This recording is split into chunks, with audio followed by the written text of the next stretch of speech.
لیکن اگر کبھی ایسا مرحلہ آ جائے کہ دنیا اور آخرت میں سے ایک کو رکھنا پڑے اور ایک کو چھوڑنا پڑے، ایسا مرحلہ ہو کہ دونوں آمنے سامنے ہوں، تو پھر اسلام یہ کہتا ہے کہ آپ آخرت کو ترجیح دیں، دنیا میں خسارہ بھی ہو جائے تو کوئی فرق نہیں پڑتا۔ آج یہاں پہ بیٹھ کے میں اور آپ اپنے اندر ضرور اتریں، اپنے معاملات پہ ضرور غور و فکر کریں کہ صبح سے شام اور شام سے صبح تک جو کچھ ہو رہا ہے اس میں دنیا کے لیے کتنا ہے اور آخرت کے لیے کتنا ہے۔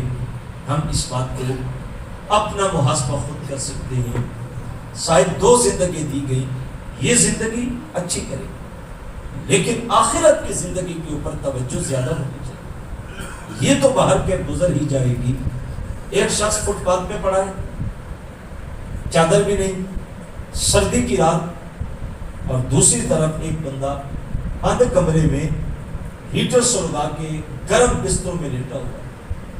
اس کی زندگی جو فٹ پاتھ پہ پڑا ہے رات مشکل ہے، اور جو بند کمروں میں ہیٹر سلگ رہا ہے، بند گرم بستر ہے، اس کی رات آسان ہے۔ لیکن یہ ہم جانتے ہیں کہ جب صبح کا سورج نکلتا ہے تو رات دونوں پہ گزر جاتی ہے اور صبح دونوں پہ ہوتی ہے۔ لہذا زندگی بھی گزر ہی جائے گی، مشکل ہو یا آسان ہو۔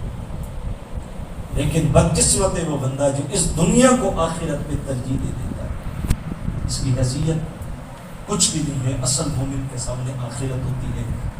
میں اور آپ اس کے اوپر بار بار غور و فکر کریں۔ اٹھتے ہوئے جنازے ہمیں پیغام دیتے ہیں۔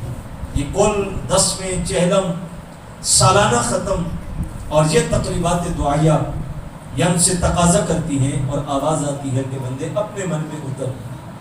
آج تو کسی کے لیے آ رہا ہے اور کل کو وقت آئے گا کہ لوگ تمہارے لیے بھی آئیں گے۔ آج تم کسی کے لیے ہاتھ اٹھا رہے ہو اور کل کو وقت آئے گا کہ لوگ ہمارے لیے ہاتھ اٹھائیں گے۔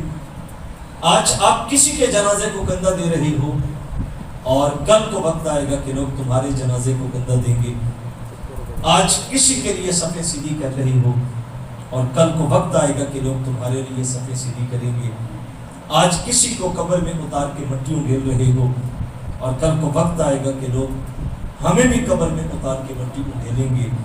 صاحب اس سے قبل کے وہ لمحے آئیں، میں اور آپ دیکھیں کہ ہم زیادہ ترجیح دنیا کو دے رہے ہیں یا آخرت کو۔ صاحب جب فرائض چھوٹ جائیں، واجبات کی پرواہ نہ ہو، رسول اللہ صلی اللہ علیہ وسلم کی سنتوں کی پرواہ نہ ہو، حلال حرام کی تمیز ختم ہو جائے، آنا چاہیے جہاں سے آئے، جب ہم اس مرحلے میں داخل ہوتے ہیں تو پھر ہم اس بات کو سمجھ سکتے ہیں کہ ہم نے دنیا کو ترجیح دے دی اور آخرت کو ٹھکرا دیا۔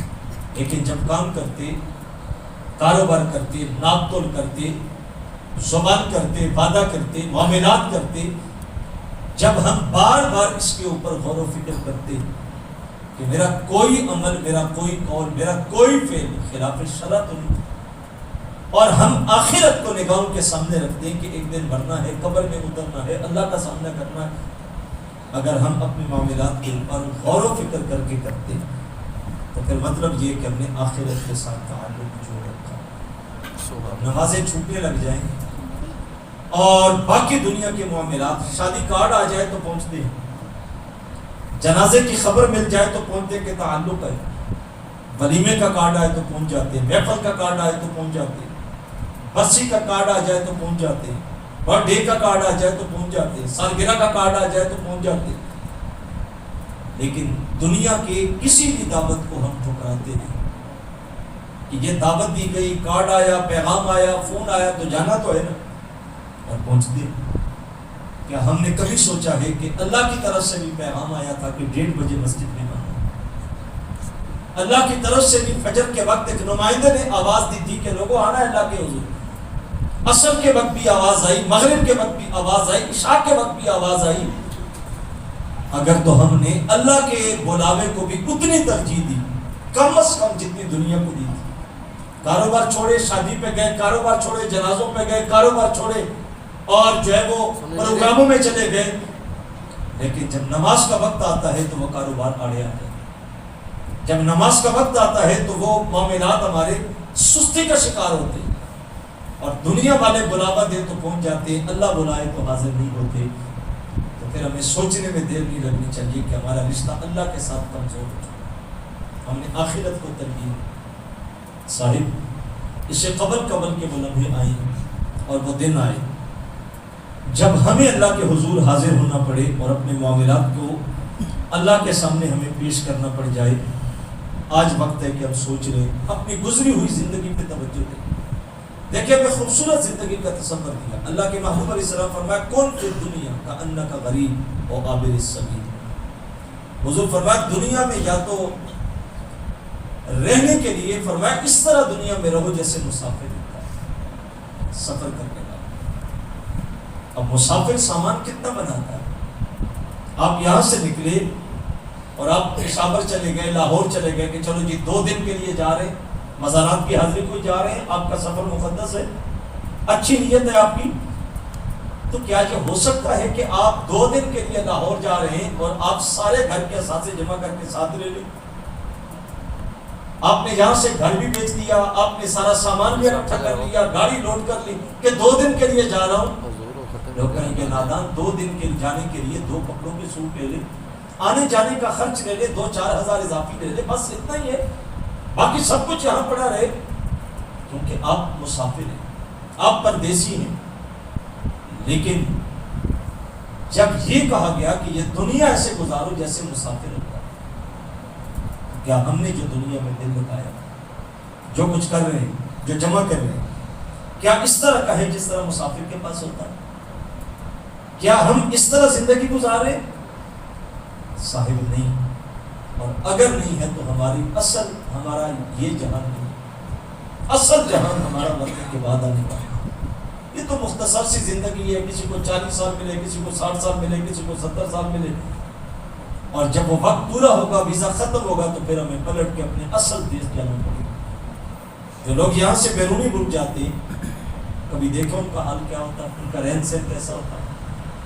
میرے استاد یہ گرامی عالمی مبلغ اسلام پیرزادہ محمد رضا ثاقب مصطفی صاحب، آپ فرماتے ہیں کہ میں دیار خیر گیا تو میرا ایک دوست تھا، قریت جوان تھا، اس نے دعوت دی، محبت کرتا تھا، تو میں اس کے ڈیرے پہ چلا۔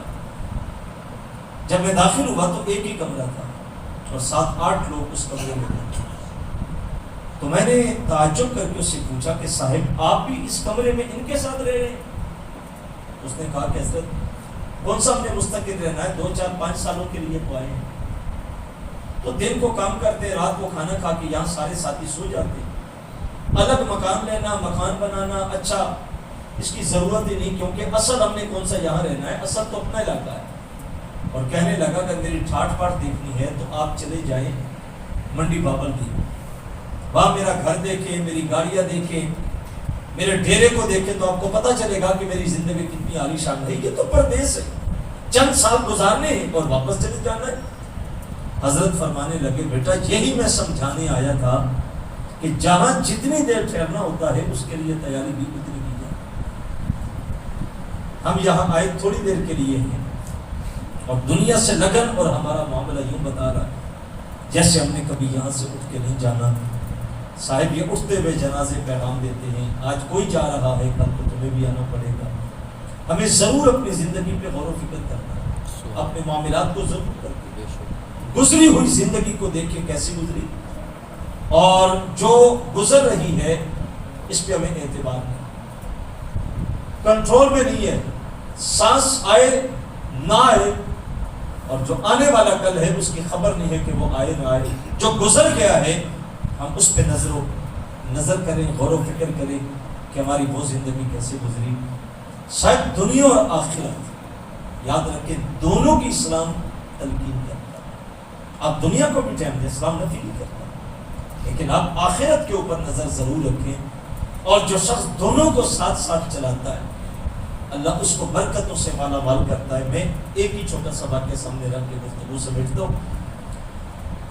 جب انتقال ہوا حضرت عبداللہ بن مبارک کا، بڑا نام تھا، کچھ دن گزرے تو ایک شخص نے ان کو خواب میں دیکھا اور دیکھ کے پوچھا کہ عبداللہ بن مبارک اللہ نے آپ کے ساتھ کیا معاملہ کیا؟ آپ کا بڑا نام تھا، شہرت تھی، حدیث کے حوالے سے دینی علوم کے حوالے سے، طریقت کے حوالے سے، تصوف کے حوالے سے، تو آپ کے ساتھ اللہ نے کیا معاملہ کیا؟ عبداللہ بن مبارک کہنے لگے اللہ کا شکر ہے کہ اللہ نے مجھے عزتوں سے نوازا، لیکن ایک بات کہی کہ میرے گھر کے سامنے والے گھر میں جو لوہار رہتا تھا اس کو اللہ نے مجھ سے اوپر والے درجے میں رکھا، میں نیچے ہوں اور وہ لوہار مجھ سے اوپر ہے۔ وہ بندہ صبح اٹھا تو بڑا پریشان، ماجرے کی سمجھ نہیں آ رہی، چلتے چلتے عبداللہ بن مبارک کے گھر کے سامنے آئے، خبر لی کہ یہاں کوئی رہتا ہے لوہار، انہوں نے کہا وہ سامنے والا گھر ہے لیکن انتقال کر گیا۔